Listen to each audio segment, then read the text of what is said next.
आदाब, मैं संदली। आप देख रहे हैं हिंद राष्ट्र। बाटला हाउस डिमोलिशन खासरा 289 के निवासियों के लिए सुप्रीम कोर्ट से मिली राहत अधूरी, जुलाई तक लंबित सुनवाई। ओखला, नई दिल्ली।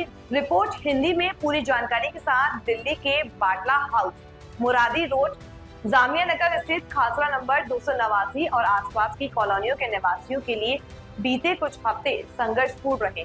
दिल्ली विकास प्राधिकरण द्वारा 26 मई को जारी नोटिसों के माध्यम से यह साफ कर दिया गया कि जिन घरों को अवैध या अतिक्रमण मानकर चिन्हित किया गया है, उन्हें 11 जून 2025 से ध्वस्त किया जाएगा।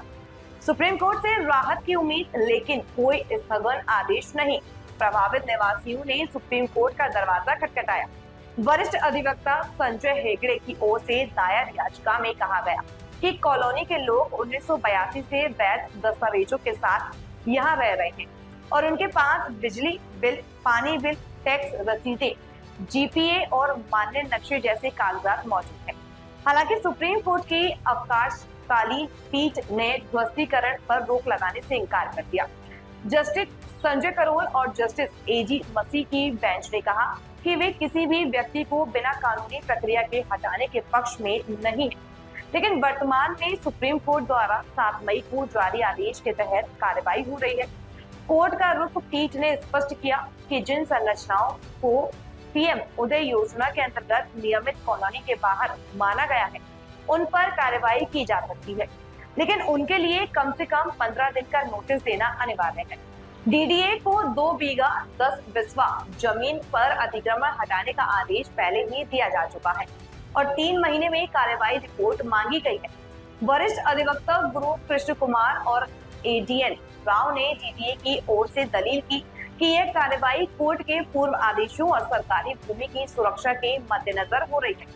निवासियों की दलील, याचिकाकर्ताओं ने कहा कि इस क्षेत्र में सेवानिवृत्त पुलिसकर्मी, महिलाएं, बच्चे, बुजुर्ग और सरकारी कर्मचारी रहते हैं।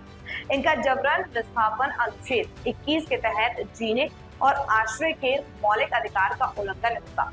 उन्होंने दावा किया कि उन्हें कानूनी सुनवाई या जवाब देने का अवसर नहीं मिला, जबकि डीडीए ने सिर्फ 15 दिन का नोटिस सार्वजनिक स्थानों पर चिपकाकर अपनी जिम्मेदारी पूरी मान ली। मोहम्मद ताहिर, जो निवासियों की तरफ से दस्तावेज इकट्ठा कर कानूनी प्रक्रिया में समन्वय कर रहे हैं, ने कहा यह जमीन 1982 से बाटला हाउस का हिस्सा रही है और 2007 में रेजिडेंट्स वेलफेयर एसोसिएशन के सर्वे के आधार पर हमें प्रोविजनल सर्टिफिकेट भी मिला था।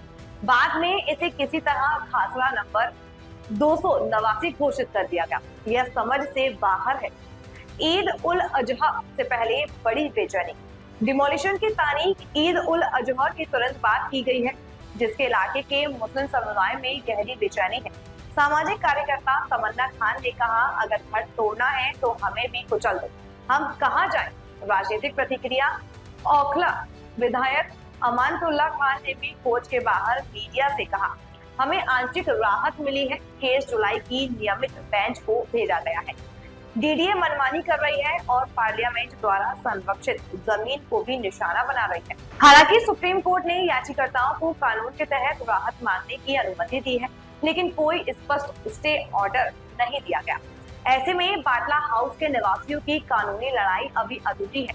जुलाई में होने वाली सुनवाई इस मुद्दे की दिशा तय करेगी, लेकिन तब तक हर दिन अनिश्चितता और भय में गुजर रहा है। चैनल को सब्सक्राइब करना ना भूलें, अपनी राय कमेंट में जरूर दें और इस खबर को अपने दोस्तों और परिवार तक जरूर पहुंचाएं।